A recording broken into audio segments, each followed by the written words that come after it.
cracking Audi RS4 B9 2018 model in, believe it or not, for a tow bar. This one will be towing a caravan down the M5.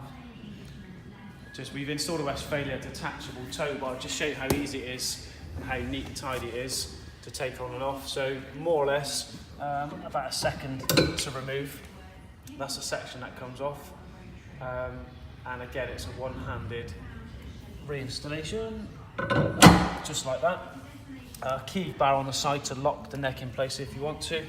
Towing socket is on a swivel plate. Swivel it down, 13-pin plug there.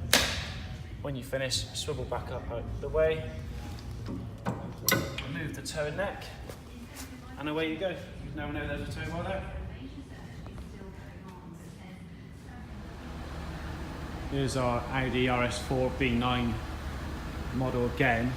Just quickly demonstrate the integrated tow wiring fitted to the car. So yeah, driving along, the bulb is constantly monitoring, the vehicle is constantly monitoring all the bulbs on the car. So if we put a right indicator on, we've got a little 1 symbol there. If the bulb failed, this is exactly what would happen. And then if we turn the indicator off, we rectify the fault on the back. Fault goes away, indicator back in action.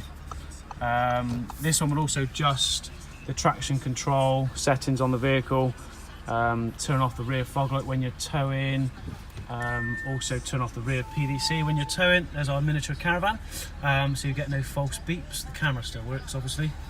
Various settings are adjusted on the car to accommodate the towing as well, to make towing much safer.